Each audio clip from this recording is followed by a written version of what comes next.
নমস্কার, সমস্যা এবং সমাধান অনুষ্ঠানে আরো একবার আমাদের সকল দর্শক বন্ধুদের জানাবো অনেক অনেক স্বাগত। আরো একবার আপনাদের জন্য খুলে গেল একটা সুবর্ণ সুযোগ, অর্থাৎ কথা বলার সুযোগ। কথা তো আমরা প্রত্যেকদিন বলি, সবার সাথে বলি, কিন্তু এমন একটা জায়গায় কথা বলুন যে জায়গায় কথা বলে আপনার জীবনের দরজা খুলে যাবে, আপনার ভাগ্যের দরজা খুলে যাবে এবং আপনার স্বপ্নের দরজা খুলে যাবে।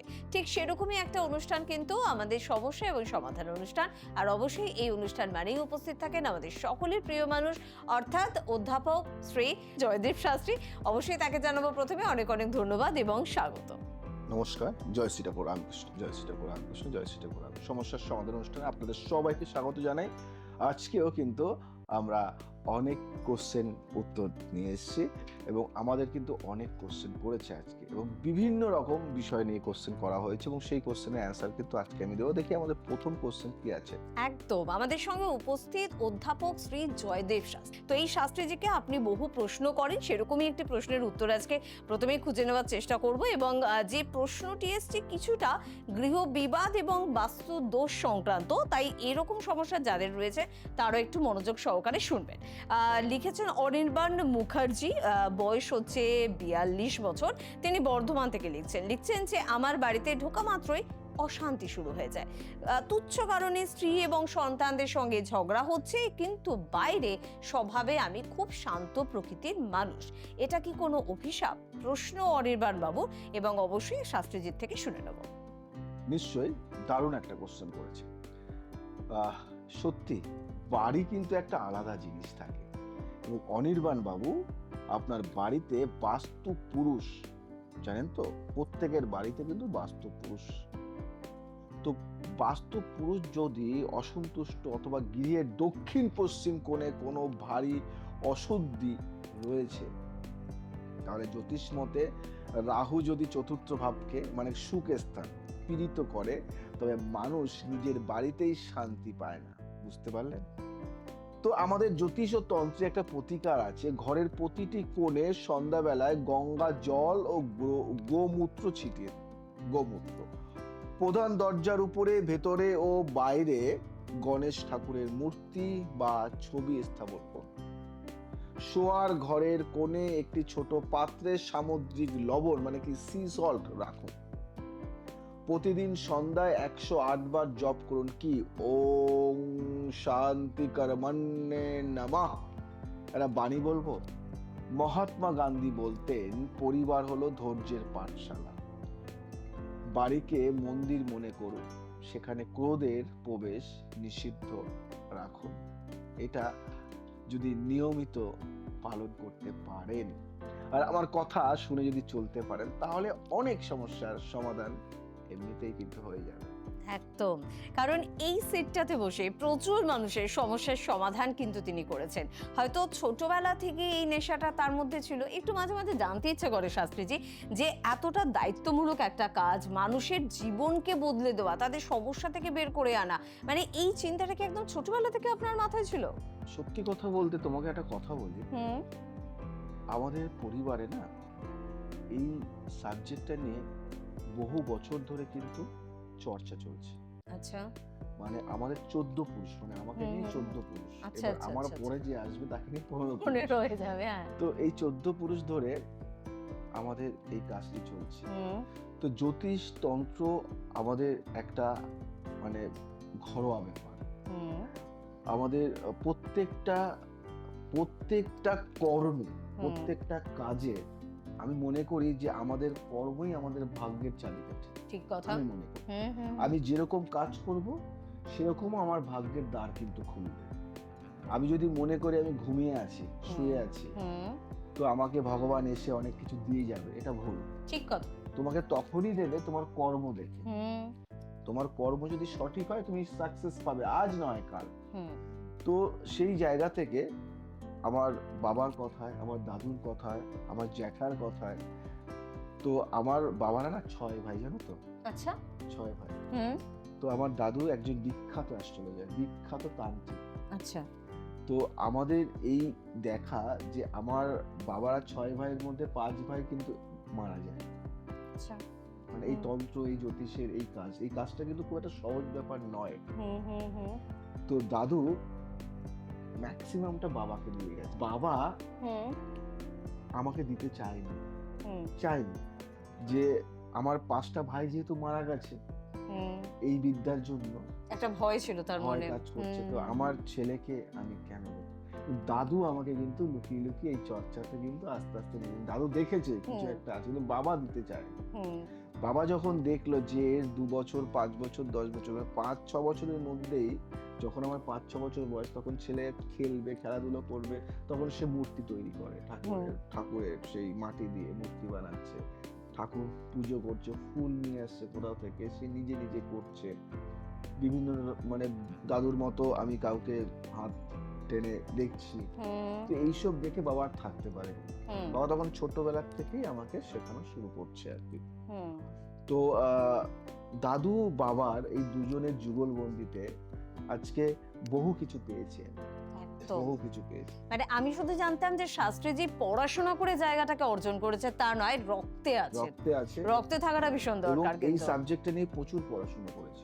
পড়াশোনাও করতে হবে। প্রচুর প্রচুর। ঠিক কথা। মানে এই সাবজেক্টটা তুমি ছোটবেলা থেকে যেমন ভিতরে আছে, হ্যাঁ, তেমনি এটার চর্চা কিন্তু আমাকে করতে হয়েছে। মানে দুইয়ের মেলবন্ধন। এক তো একদম, আমার রক্তে আছে, একদম। দ্বিতীয়ত আমি পড়াশোনাটাও মন এবং দিয়ে করেছি। এটা শুধু পড়াশোনা মানে কি, সাবজেক্টটাকে পুরো গুলে খাওয়া, হুম মানে এবং এর সাথে সাথে আমি যোগ করি, হুম যোগা দিয়েও আমার ডিগ্রি আছে যোগাতে, আচ্ছা। যোগা নিয়ে প্রাণায়াম নিয়ে রাজযোগ করেছি, বিভিন্ন হুম। রকম তন্ত্র সাধনা, তন্ত্র, তো এখনো করি, হুম এখনো নিয়মিত। যার জন্য দেখো 51 মায়ের স্বপ্ন পেয়ে 51 কালীবাড়ি আজকে মধ্যম গ্রামে। তো এই যে জায়গাগুলি, এগুলি কিন্তু ভিতর থেকে তোমার না, তুমি যদি হট করে মনে হও একজনকে দেখে যে আমি আজকে জ্যোতিষ হব, হবে না কিন্তু। হুম হুম তুমি হুম, হুম। জ্যোতিষটা শিখতে পারো, কিন্তু একজন ভালো জ্যোতিষ হতে পারবে না। ঠিক। একজন ভালো জ্যোতিষ হতে গেলে, ভালো তান্ত্রিক হতে গেলে তোমাকে ভিতর থেকে জেনেটিক বা তোমাদের পারিবারিক কিছু একটা থাকতে হবে। না হলে কিন্তু হট করে কিছু হয় না। হওয়া সম্ভব না। এই জন্যই আমরা বলি যে কাউকে অনুসরণ করো, কিন্তু কাউকে অনুকরণ করো না। এবং অবশ্যই শাস্ত্রীজিকে প্রচুর মানুষ অনুকরণ করেন, অনুসরণও করেন। তবে যেটাই করুন আপনার যেন ভালো হয়, আপনার থেকে যেন হাজার মানুষের ভালো হয়, এটা করার চেষ্টা করুন। পরের চিঠিতে চট করে চলে যাই, কারণ অনেকক্ষণ চিঠি পড়ি না। প্রেম ঘটিত একটি সমস্যার সমাধান চেয়ে চিঠি লিখেছে আমাদের ঈশিতার বয়স মাত্র 24 বছর। লিখছে কোথা থেকে? অস্ট্রেলিয়া থেকে, সিডনি। এবং ও লিখেছে, আমি একজনকে ভালোবাসি, কিন্তু তার পরিবার আমাদের এই ভালোবাসা মানছে না। সেও এখন ধীরে ধীরে দেখছি আমার থেকে দূরে সরে যাচ্ছে। আমি কি তাকে কখনো ফিরে পাবো? ভালোবাসার কষ্ট পেয়েছে, তো কি হবে এর সমাধান? ঈশিতা, দারুণ দারুণ দারুণ বলেছো, দারুণ বলেছো ঈশিতা। তোমার কুষ্টিতে শুক্র ও চন্দ্রের সংযোগ দুর্বল, একে অনেক সময় পূর্ণফু যোগ বলা হয়, যা প্রেমে বিচ্ছেদ বা মানসিক কষ্ট দেয়। পূর্ণফু নাম শুনেছো তো? শোনো, আজকে জ্যোতিষ ও তন্ত্রে একটা প্রতিকার আমি তোমাকে দিয়ে দিই। প্রতি সোমবার মহাদেবের মন্দিরে গিয়ে একটি সাদা ফুল ও চন্দন অর্পণ করো। নিজের কাছে একটি ছোট স্ফটিকের মালা বা টুকরো রাখো। শুক্রবার কোনো কুমারী মেয়েকে সাদা মিষ্টি খাওয়াও, আর একটা মন্ত্র পাঠ করো, ওম ঐং ক্লিং সোমায় নমঃ। একটা বাণী শুনবে? স্বামী বিবেকানন্দ বলেছিলেন, প্রকৃত প্রেম দাতা হয় গর্হিতা নয়, বুঝলে? কাউকে জোর করে ধরে রাখা যায় না, তাকে মুক্ত করে দিন। যদি সে আপনার হয় তবে ফিরে আসবেই, এটা মাথায় রাখবেন। চট করে আরেকটা মেসেজে আমি চলে যাব।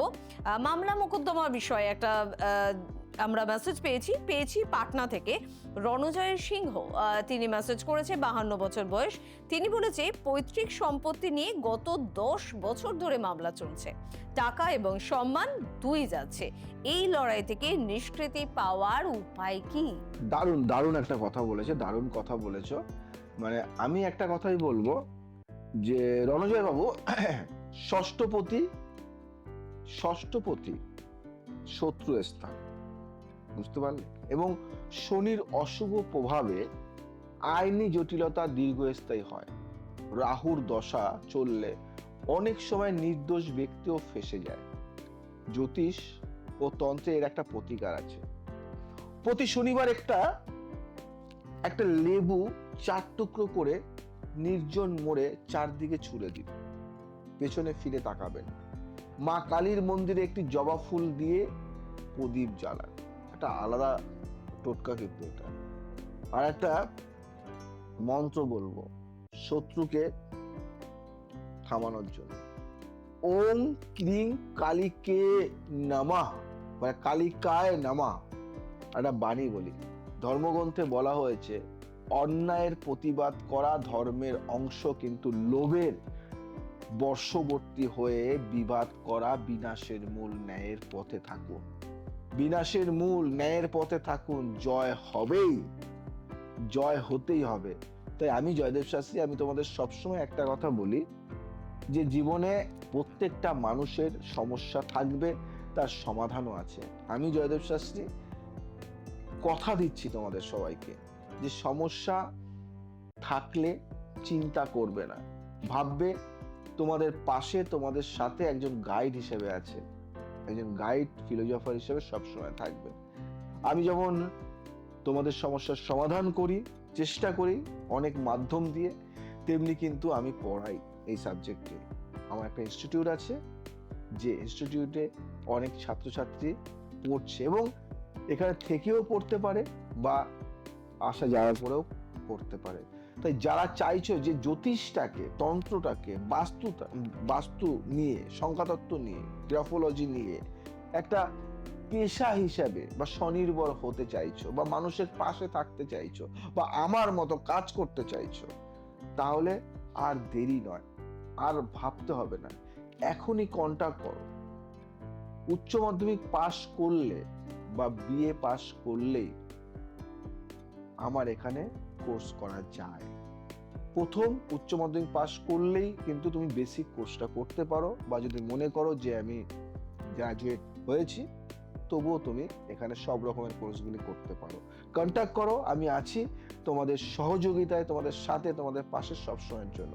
আর যারা দেখাতে চাইছো তারা কিন্তু অবশ্যই আমাদের চেম্বারে আসবে। তো অবশ্যই অবশ্যই আমাদের কিন্তু অনলাইন কনসালটেন্সির নাম্বারও কিন্তু যাচ্ছে, আমাদের বুকিং নাম্বারও যাচ্ছে।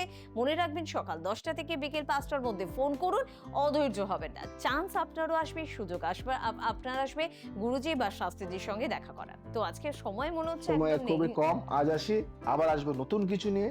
ভালো থাকো, সুস্থ থাকো, সবাইকে ভালো রাখো। জয় শ্রী ঠাকুর। নমস্কার।